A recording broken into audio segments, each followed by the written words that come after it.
Yeah.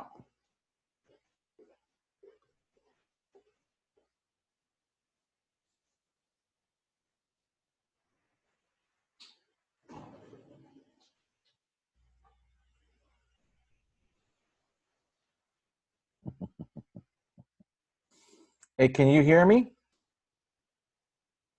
Okay. Let's see. I think Okay, I got it. there you are. You hear me now? You hear me now? And you can hear me. Yeah, I hear you. I see it. Cool. Well, so just so you remember, in case you've forgotten, this is the closest I could do to doing a podcast, and this machine's going to record the audio separately than the video. All right. So the podcast will just be our voices. Okay. I was listening to some of your podcasts. I think the visual aspect is kind of interesting. I know. I mean, I could definitely put this up on my YouTube if anybody wants to see it, because I don't care. Yeah. But like, I like the audio because a lot of people that listen to it, they do a lot of driving. That's true. Like truck drivers and stuff like that. A lot of those guys. Yeah. So I'll put it up both ways. Doesn't bother me. Hey, listen, okay. I just love seeing myself. How you doing? No, go ahead. Go ahead. I just asked how you're doing. I'm fine. It's been locked up in this house. I went to the ATM today, used gloves and all that stuff and a mask and. Yeah. Well, I I don't know if I mentioned, but about a year ago, my son and I were living together, and then I moved him out and he got his own place. And then so also I was like still in the height of my photography thing. So I moved home with my mom. Yeah. Try to save money and this, that, and the other thing. Yeah. So she's obviously older. So last week I went out like 3 different times. I went to Walmart. I went to the pharmacy. I went to the supermarket. I dropped stuff off at my friend's house. And then I realized that the masks everyone's wearing these masks and stuff, but I realized that they don't protect you at all. It's mostly so you don't pass it if you have it. It just reduces the spray. True. Yeah, I mean, you have to have N95 and even that mask has to fit properly, and you probably need to wear glasses if you're going to fully be. So anyway, long story short, I freaked out. So having been out there that much, I came home and now I've been in my room. This is the 3rd day of just being in my room because I don't want to risk like if I get my mom sick. So like, it's really weird. Like, she leaves food at the door, and I'm stuck in this prison cell. I read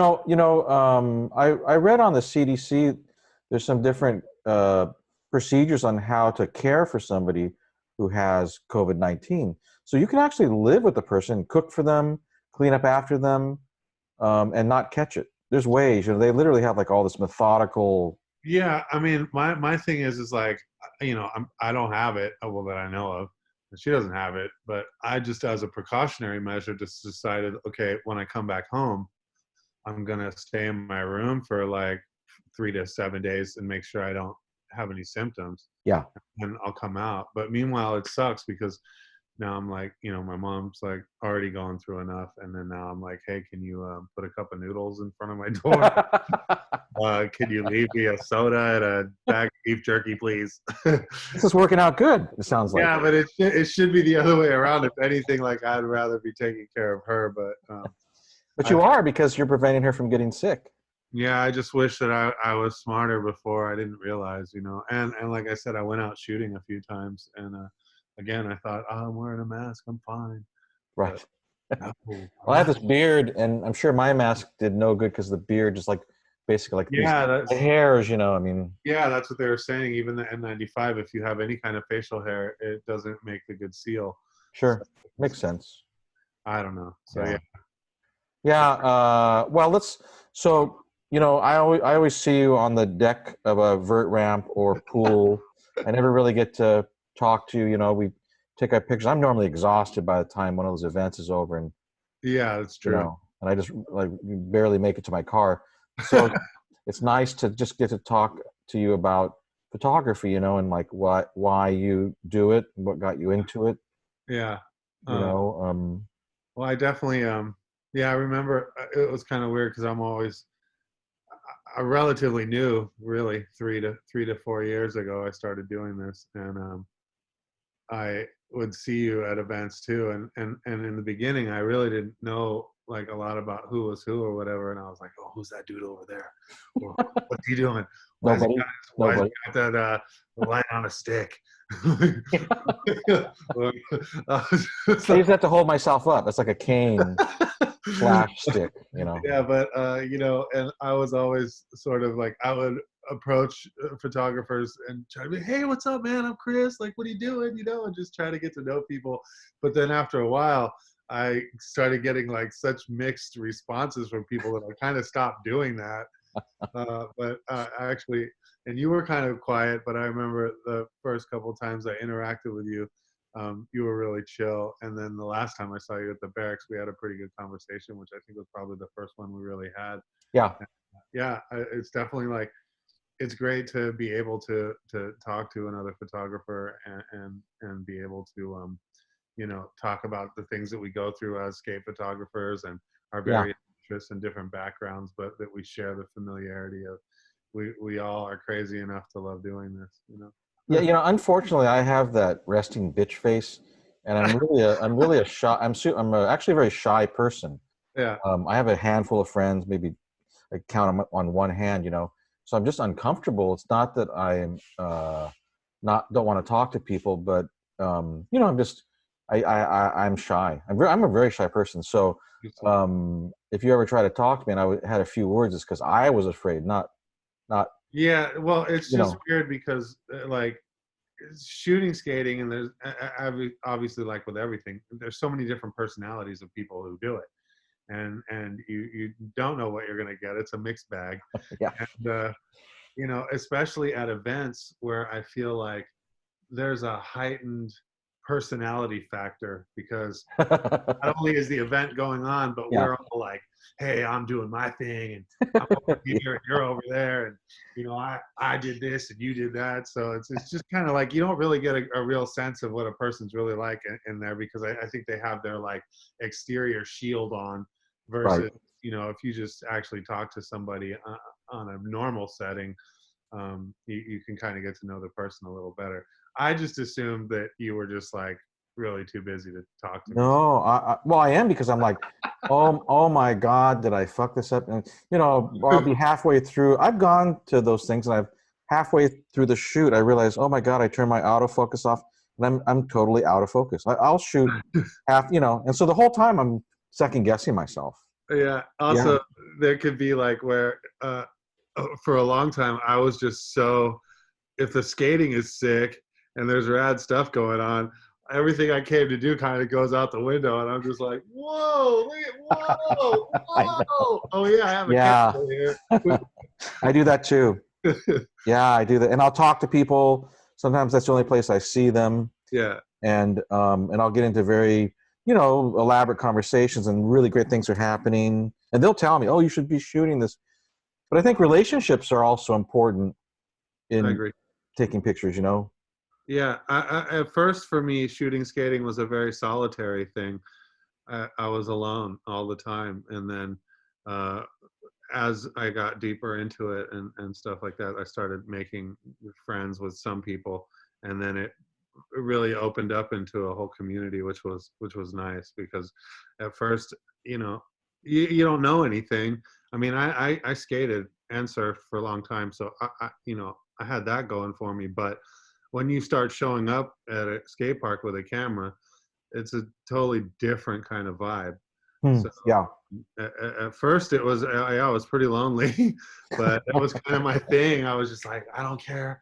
I'm gonna be there. I'll be there like 5, 8 hours a day, yeah, and you know, just I was zoned in, you know. yeah, So, yeah, but as I started getting to know other people, and then of course you start building up relationships with the skaters that are there, it became much more fun to like talk to people. yeah. and not be so like just blinders on, or Where would that happen? Like when you first started and you would go to a park and nobody knew you, like where did that happen? okay. Well, so what happened was, basically, I went through a major transition in my life, a divorce, and it ended up actually I was in the hospital. Um, so I had ended up getting a heart thing going on, and they saved me there, and I was really physically weak afterwards. It took me a long time to recover. I was actually playing Xbox for like 6 months. Uh, Awesome. yeah, but then I realized I couldn't like work a normal job because I'm on this medication. It took a long time to adjust to the medication. Um, so I was super depressed, and I just was like, man, what can I do? I needed to find something I could do, just to entertain myself and get off the couch. So I decided to go to Venice, and that's where I skated there when I was younger. Hmm. I had a lot of friends there, and I always felt comfortable there. So I just went down to Venice with my camera one day to just take pictures of palm trees and the beach and just whatever, because it's a great place to people watch. Yep. Yep. And that's when I went over to the skate park, and so I knew a few people there, but they were all older heads, like Yeah. the dudes at the park that are old now, and they're just drinking beer in the corner, talking shit, and maybe doing an ollie, you know. Who's down there? Who was down there at that time?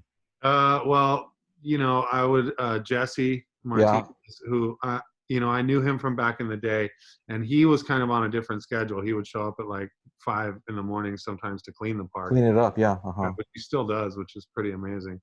Um, but I had another friend down there named Ennis, who again, he was really good when we were like 19 and 20 down there, and that's when so I showed up, and there were familiar faces there, so they didn't like question that I was gonna hang out and skate. I Yeah, mean, because that can happen at Venice Skate Park. yeah, well, I didn't really realize that, but I showed up wearing like some of my old Venice Dogtown shirts and things like that, and I know my hat Venice and this, so I felt pretty comfortable. But yeah, I later realized that they were kicking a lot of the touristy photographers out, Yeah. Uh-huh. Yeah. which again made me feel like, whoa, I'm cool, man. I didn't really care because I'm kind of a bigger person, stature wise, so I feel pretty confident I can go anywhere and do whatever I want Yeah. within reason. But yeah, so Venice was basically. So I went down there to just take pictures. I took a couple of skate pictures because I happened to have a fisheye. I don't know why I had a fisheye lens because I was never really shooting anything. I just. You could get good shots even walking around the boardwalk with a fisheye at that place. Yeah, I remember seeing something. I think the only reason I bought a fisheye is because I saw a YouTube video, and the guy kept saying everything looks cooler through a fisheye. So I was like, oh, I'm gonna get one of these.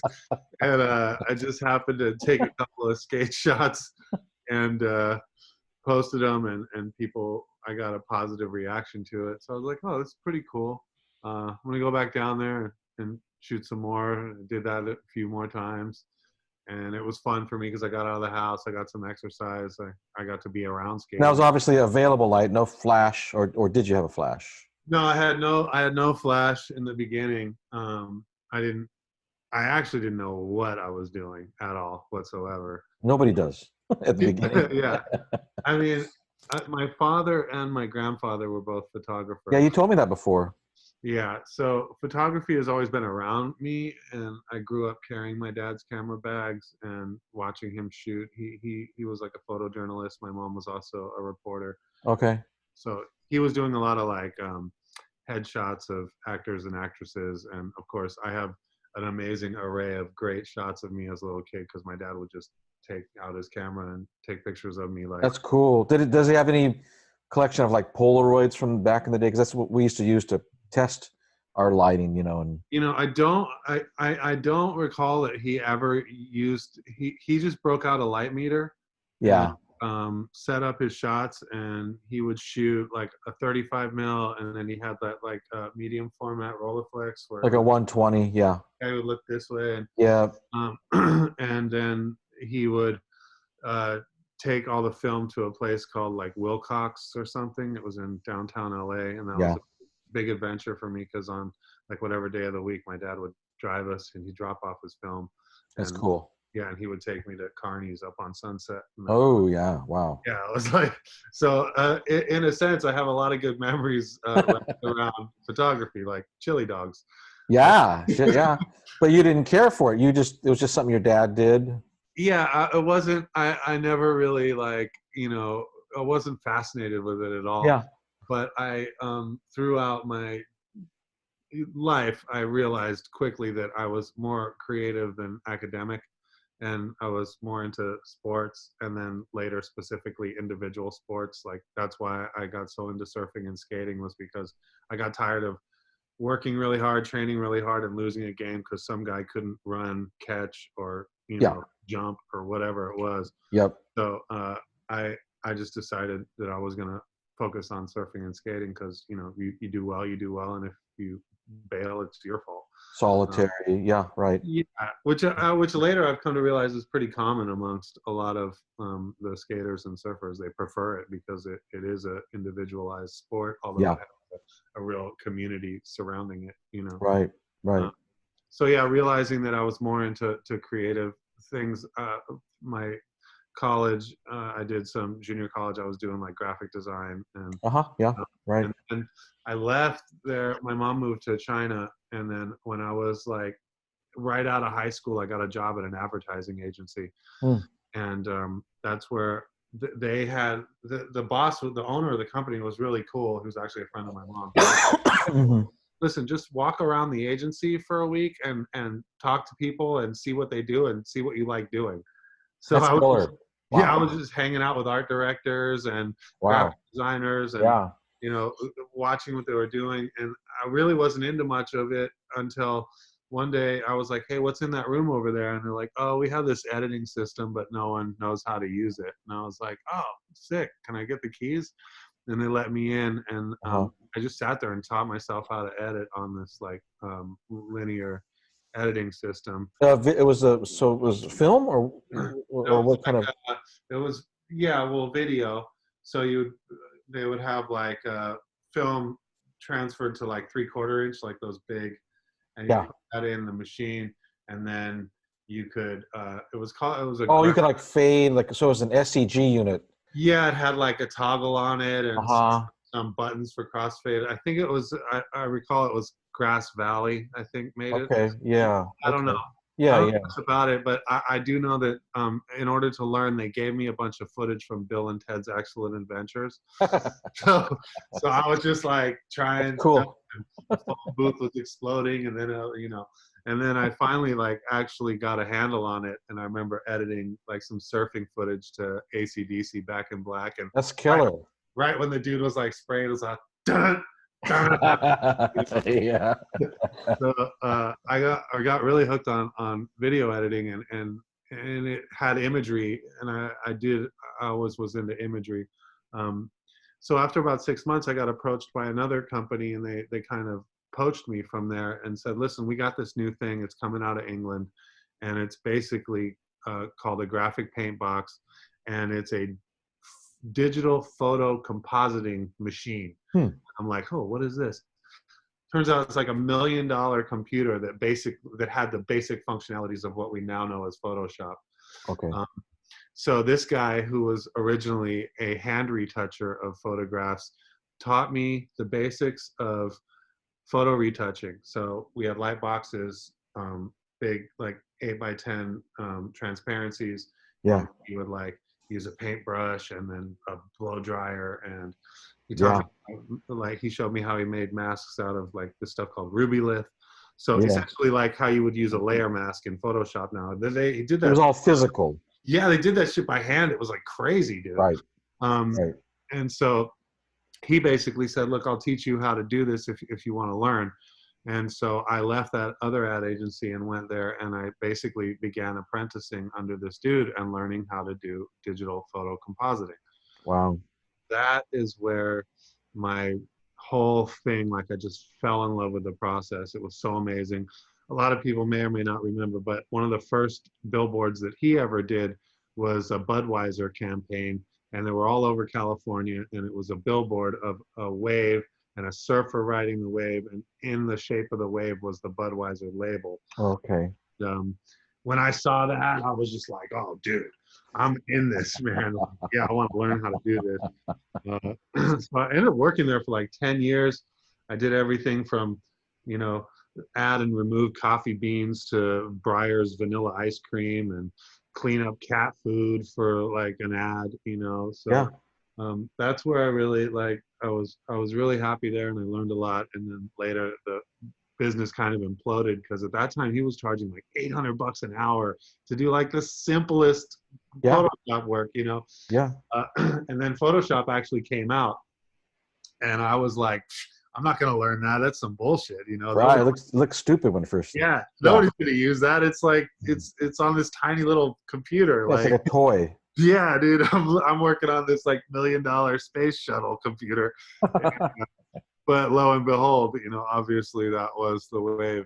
So I did end up learning, starting to learn Photoshop, and ironically, that has that skill carried me through a lot of life. I made, you know, a lot of my living doing graphic design, basic Photoshop compositing, things like that. So that's why when I started shooting, I already kind of had an obsession with images. I just didn't know how to use a camera per se, you know. The Yeah. last time I had a camera in my hand, I was 33 years old, and my dad gave me one of his old Nikons, and I had no idea how to use it. And he's like, "Yeah, just look through the viewfinder. You're going to see two arrows on dials on each side. You just kind of want those to even out, and then that's when you take the picture." And I'm like, okay. Yeah.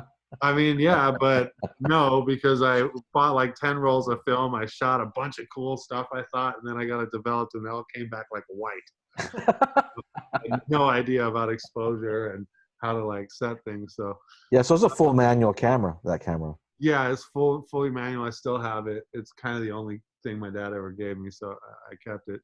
Yeah.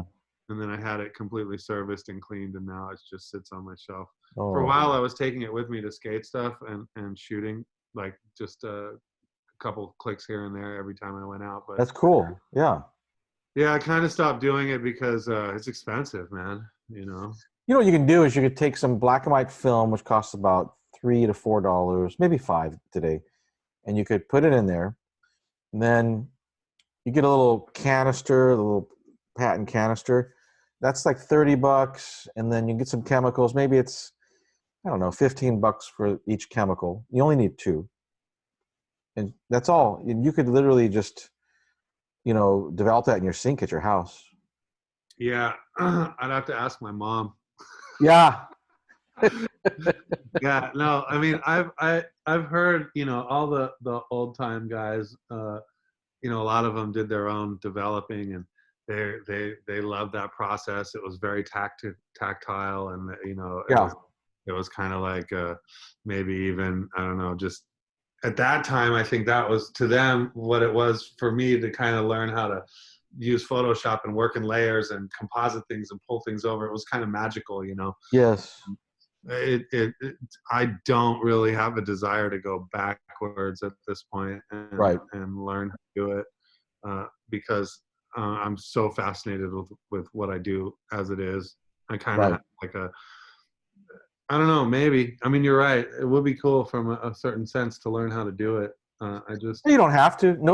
I wouldn't ever say to anybody that a film photographer is better than digital. I would never say that you have to do film to learn digital. I don't believe that at all. But for me, I just like that process. It's like the difference between a car that runs on gas and one that runs on electricity.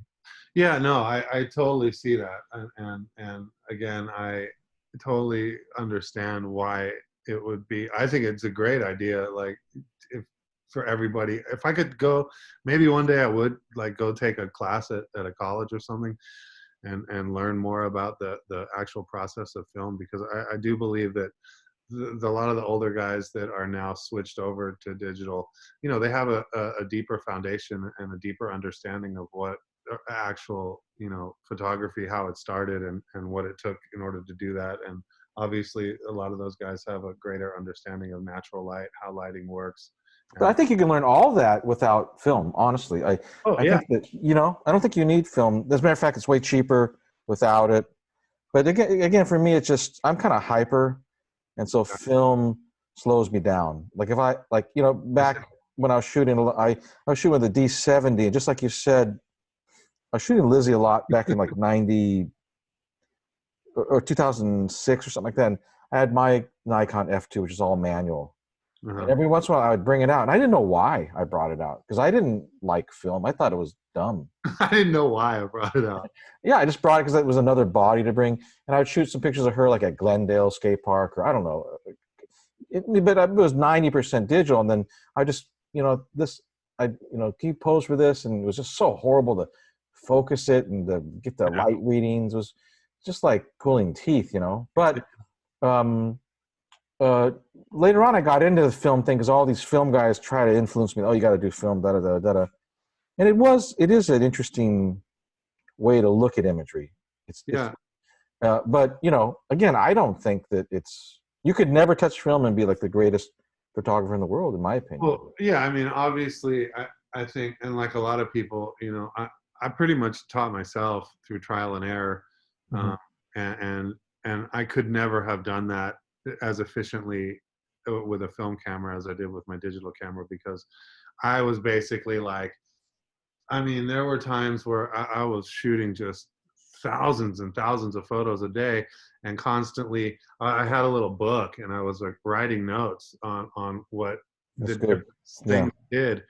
But then even that became too much effort. I just kind of started trying to remember, yeah, okay, if I said that, you know, and so the trial and error process of trying to teach yourself was it was a lot easier because it's right there in your hand, you know, so yeah, you can see an immediate result and go, oh man, that's completely blown.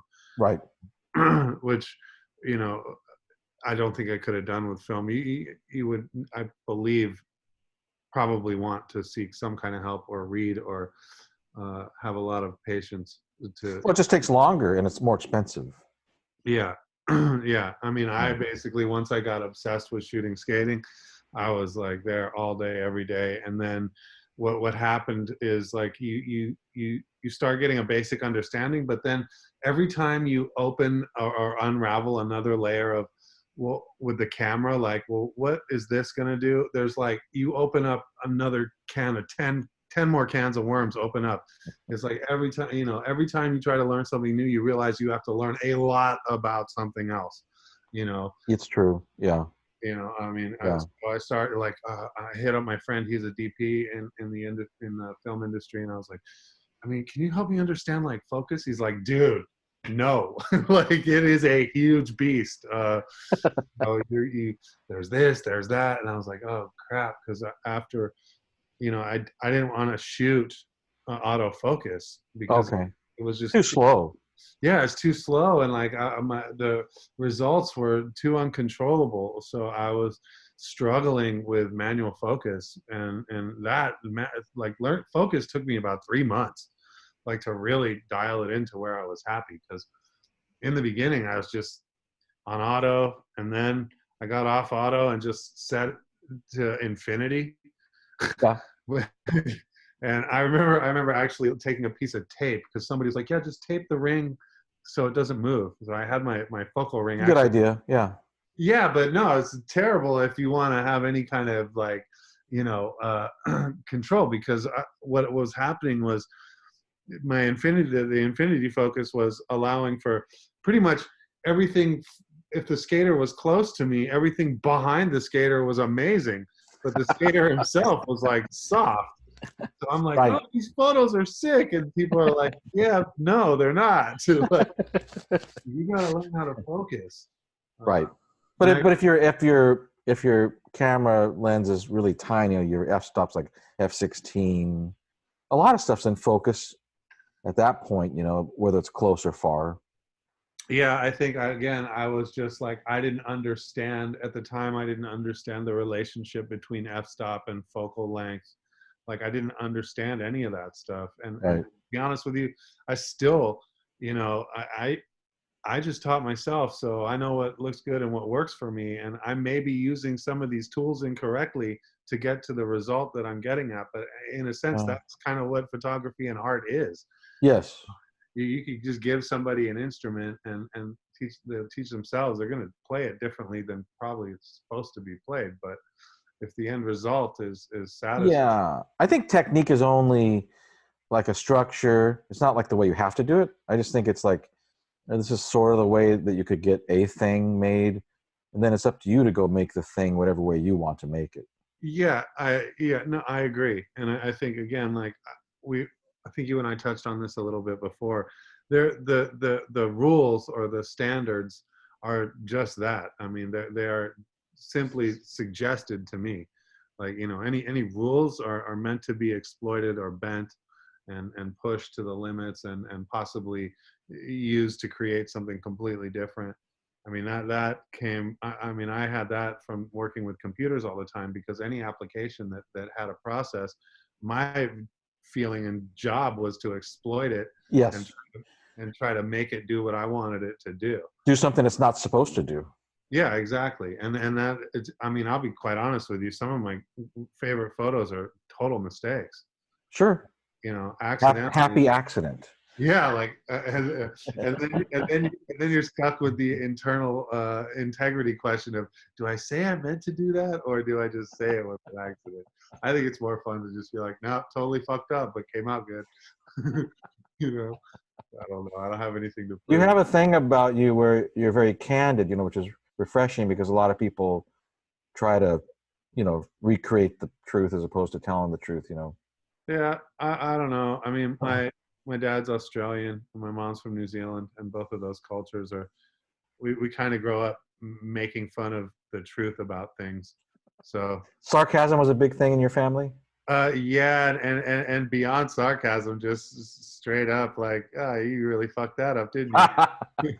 Like, yeah, you know, So that's sort of yeah, a culture in your family? owning up to shortcomings and celebrating them is kind of like, that's humor. It's humor to us. So That's yeah, cool. I don't mind. I'm pretty much straightforward. That, you know, it's hard not to become influenced by the society around you, because I think a lot of people are, man, a lot of photographers are uptight, bro. I think it's because they're kind of odd, isn't it? I mean, aren't most photographers maybe shy or not real socially adept or I don't. I mean, I think that all human beings are odd in one way, shape, or form. We're all as similar, but we're all completely different. But for some reason, photography, specifically skate photography, there is a lot of weird egos and stuff that goes on that I don't how I could don't they have an ego that all they do is push a button? I know, but somehow it becomes like, oh, you know, I do this, I did that, I've been doing this for 40 years, 20 years, whatever, whatever. I'm like, I just don't get it. I mean, I respect their work, you know, Yeah.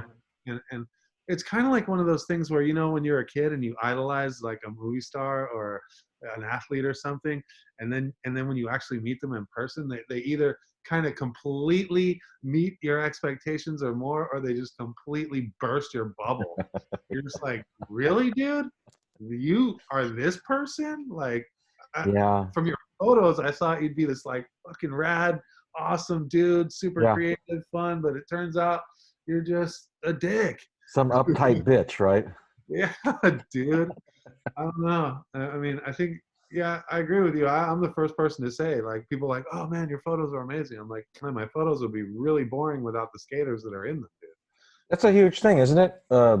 Yeah, The what we shoot, what we love, that skateboarding, boy, it's a large part of why people like to look at pictures, right? I mean, I'm that way. I love skateboarding, yeah, and yeah. so yeah, it's a big part of our picture, right? I mean, wouldn't be as interesting without a skateboarder in there.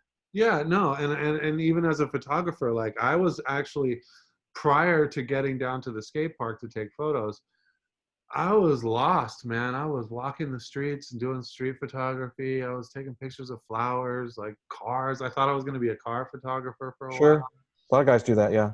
Yeah, and I had no real focus. And then the skating thing happened, and I was like, it was like a light bulb, like, oh, this makes sense. Like, I actually love skateboarding. I have this new love for like photography, and I'm gonna put those two together, and it's just gonna be like, you know. Yeah. So and that, in a sense, like as a photographer, when you find that one thing that you love, it's like a relieving moment, because all of a sudden you're not just lost in a haze of, man, there are millions of different things you could shoot. I know. And don't you think a lot of photographers, like maybe most, maybe even in their whole lives, never really find a thing they really love? I agree. I mean, and there's also something to be said that a photographer may just love the process of being a photographer, and it doesn't necessarily have to be anything No. specific.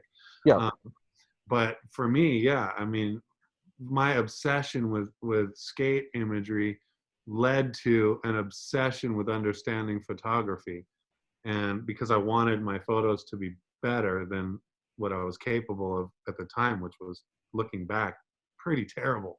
Like, I don't even understand like why I thought I was going to be good at this, because my photos were so bad, and I used to run home and like upload 75 pictures to my Instagram. That's awesome. It was so bad. Like, everything looked good to me. You know, I was like, oh, this is sick. Even though it's like, can't see the dude's face. It's mostly ass. And, you know, it's just, Right. luckily I had a couple of photographers kind of nicely try to tell, you know, Chris, you should think about quality over quantity. And I'm like, no, dude, I'm going to dominate by volume, man.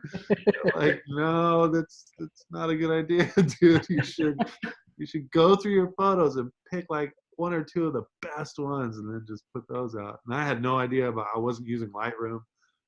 You know, I was a Photoshop guy, so I was just like, oh, I'll just pump the contrast a little and a little brightness. It'll be great. But you could do that. So that's an interesting question. Like, why do you have to use Lightroom? You could do it just Photoshop if you wanted to, I guess. Well, okay, so like what you could do is be an amazing photographer and just go straight out. You know, if Yes. everything in camera is amazing, just why do you need to do anything? And That's true. I think that's where, you know, that really separates a lot of photographers, because I think some people are really dependent upon the post-production process. Yeah. Yeah. And so in the beginning, I wasn't really doing any posts. So it was natural light. It was just coming straight out. I mean, I used a couple of the filters that were available through Instagram, you know, Yeah. like structure, brightness, and stuff. And then somebody was like telling me, oh, you don't edit these at all? I'm like, yeah, just a little thing. He's like, oh, you should try to learn Lightroom. And then I was like, okay. So I put my pictures into Lightroom and started like, man, just cranking stuff up. I was like, oh, this looks so good, dude. Like, I went through that initial phase of just like when you find a food that you like, and I just was eating way too much of it until my photos just were unrecognizable as even like. Right. But everybody does that.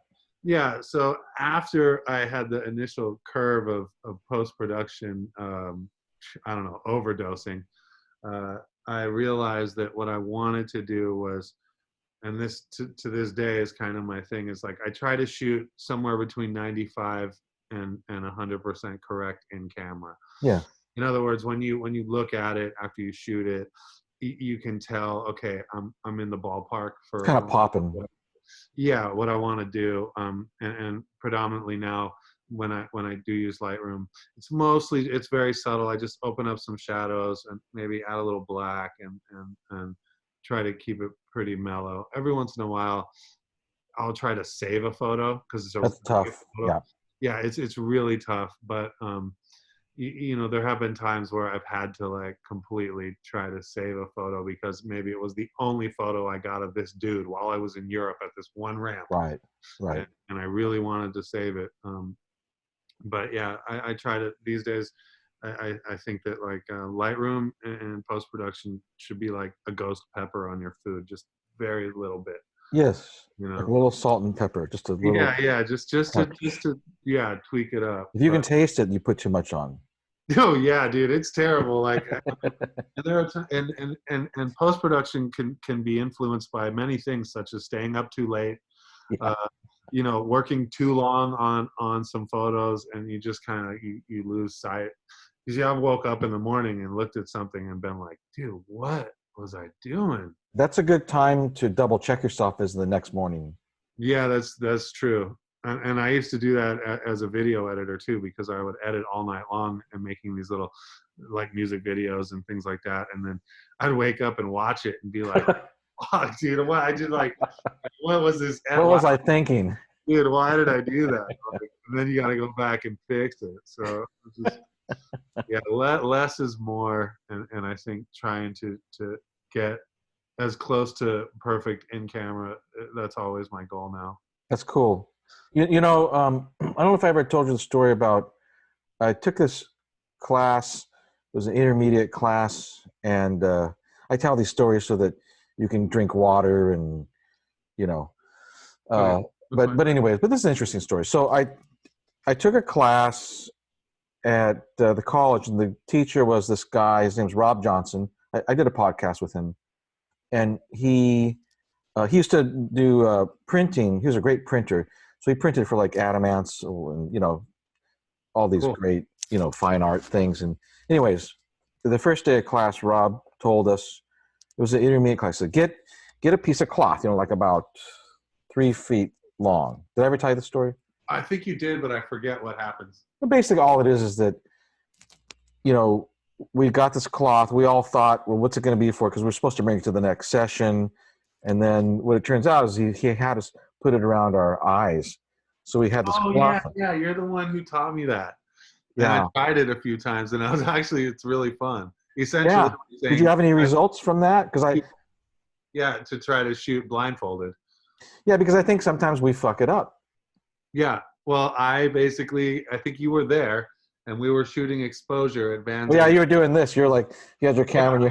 I was covering my eyes, and it was actually, it's a really awesome exercise. I forgot about that, and that's something that it would actually be fun to do more of when in a controlled circumstance. But yeah, becoming completely dependent on all your other senses is really interesting, especially as a skate photographer, because we have the coinciding sounds of it to help. So when you hear that, when you hear that like bonk off the coping, you know it's happening right now. So is it too soon? Is it too late? yeah, you just take it, and then it is kind of fun because you don't have any expectation of what you're gonna get. So when you look in the viewfinder, you're like, holy shit, this is like either cool or you completely blew it, you know. Which brings me to another interesting thing about skate photography is this whole thing about whether real skate photographers look through the lens or not. Oh, here we go. Yeah. And that goes further than that. That means, do real photographers look through the lens? well, That's the big debate. my initially my thoughts on it were that skating is probably one of the few things where you can actually have an excuse to not look through the lens, Which would be that it's happening so fast, and there's a fraction of a second where the hand is right where you need it to be, or you know the board is fully tweaked at that precise moment, like a contest or something like that, or yeah, exactly, or even when you're shooting a trick, versus obviously if you're shooting a headshot, or you know, even, you know, I know a guy who shoots Formula One for a living, and he's sitting there with like a big 800 mil, and he's looking down the line and waiting for the car to come around the corner, which, you know, to me, that seems like you could never not look. I mean, if you've ever tried to not look with anything other than a fisheye, it really doesn't work. You know, like I've tried with wide angles and long lenses, and I thought, oh, there's something happening. I just took it and I looked, and I'm like, there's nothing there. Like, it's just a hand. yeah. You know? So that being said, I think that when you cover your eyes and you do it all just from your gut instinct and the things that you can hear and possibly feel, and you still get a decent photo, I rest my case. You don't have to look. If you know your frame and you know what you're doing, and anyone who says that they don't do this is probably lying. That's interesting. There's got to be times where all of us do it. I mean, we know what's, and plus, listen, dude, I'm almost 50 years old. Am I really want to lay down every time I want to get a low shot on the coping? It No. might be a nice exercise for your lower back. Who knows? Listen, bro, It's forget like a about it. photographer's burpee. Dude, the first couple of years, man, I was always coming home dirty because I was laying down Oh every. yeah, filthy. Yeah, And now it's like I'm not going to lay down unless I really need to. Um, Sometimes with street skating, I find it more important to actually lay down and look, yeah, because in street skating you're actually trying to frame and compose a shot. So you yeah. got this much of the stairs, you want that whole tree, or maybe It's like a landscape shot. yeah, and you're maybe you're trying to follow the rule of thirds, so you're trying to keep the skater in a certain place where the action is. But when you're standing on top of a pool or a ramp, a lot of times everything other than the coping and the skater is sort of irrelevant. Right, Maybe it's all sky, right. maybe nothing there. So your composition becomes just where you're making sure you get the coping in there and the skater. So you Yeah, know, I've shot in situations where there's no space to lay down. yeah, Like or where high, the like little DIY things or whatever. yeah, And I just couldn't. But there are guys like I know that Grant. He's a stickler for like you got to look through the thing. I know Zimmerman too. They really. I don't know what they do in practice, but they always would tell me you got to look through the thing. You're not shooting the thing if you don't. And then like that guy Rob Johnson, the guy that worked for Adams, he believed he did not have to look through it. He even didn't look through when he was doing street because he sort of had the 35 focal length memorized. yeah. He would do that without looking through it. So there's two schools of thought on that. It's a big debate. Yeah, I mean it's a big debate, but again, I think it's just kind of a irrelevant egomaniacal debate based on I'm better than you because I look and you don't. That could be. That is just complete nonsense. I could probably become famous as being the photographer that only shoots blindfolded. I mean, you can do whatever you want. I mean, Yeah. that's my whole point. I mean, to say that you're not a real skate photographer, or you have to look every time, that makes no sense to me because it's just not true. Right. What constitutes a real skate photographer? Well, you get up, you make an effort, you go and you shoot, and you're there and you're dedicated, and you probably make no money, but you still keep going back. So, I Yeah. mean, what's more real than that? I I mean, agree. That's a really great way to put it. Let's do a final question, but it's fine. It doesn't mean this has to end here because it, no, it's cool. it could go on.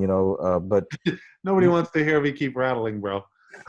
what is it about an image, a photograph, that is so fascinating? Like taking a picture. I have my cell phone here, which I probably should take a picture of you because this is what I do when I do these in person. Is I take a picture, and and my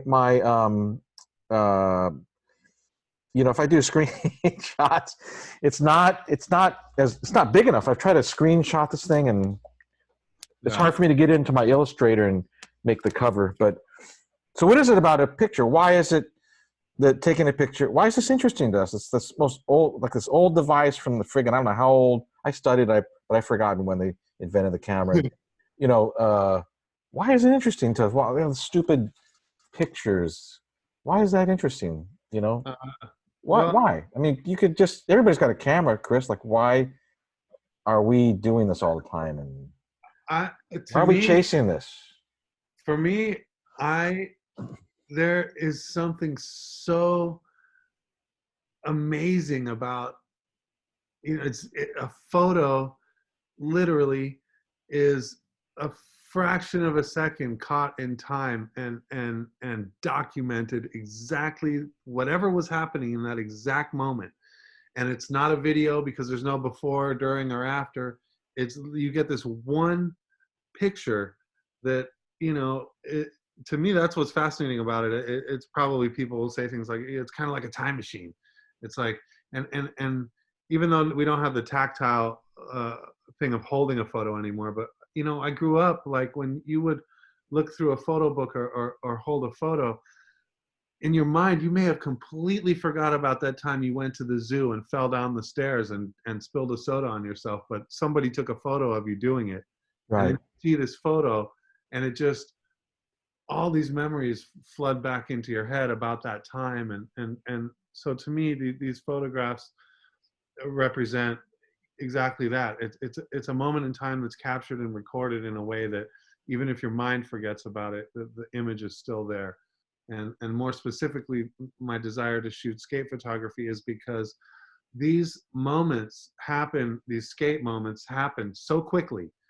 You know, an ollie, air, you know, grab, tweak, boom, he's down. It happens so fast, and you have this. For me, I don't shoot sequences ever. I Yeah. have this one shot, one kill mentality, and I love the fact that that photo is that's what you get. Is it can never be recreated, even if it's similar. It's never going to be exactly the same as that one that we shot just a minute ago. That's true. And the same thing about how, let's say we have Mike McGill and we just ask him, hey dude, just do this frontside air over and over again, and each one of us going to take a different photo, our own photo, and everybody's is unique and everybody's is different. And so I feel like each photographer, their photographs have their fingerprint on it. You Hmm. know, I possibly could recognize your photo. I can recognize Grant's. I can recognize Swift. You know, I recognize Ray's. So when you develop your own style, it's like we are creating these. Well, we're taking these moments in time and capturing them in such a way that is unique to each one of us. And those images to me are fascinating. And on a less fun note, I, after my heart condition, my doctors were very, you know, blunt with me about, well, listen, bro, you know, everyone's gonna die, but like you really could die. So Mm. I had this thing once I got into shooting skating, I was like, you know what, I'm gonna do this every day until I do die. And after doing so, I'm going to leave behind a wealth of images that my son or my family or my friends can always go back and look and say, like, yeah, he did this. And so for me, my photos are not only capturing a moment in time, but they're helping me create a legacy. Hmm. And that's what I'm doing. I'm sure I'm shooting skaters, but I'm actually documenting where I went, who I was with, what I Yeah. did when I was there, what I saw, and I don't know. I can't really. It's so hard to put into words the gratitude and the feeling that I get from capturing these photos and being included in these skaters' lives, and for even for that brief moment. And you know, Ken, there's a lot of trust there when you're working so close Yeah. with a skater. You know, I feel involved in the trick. I'm part of this trick.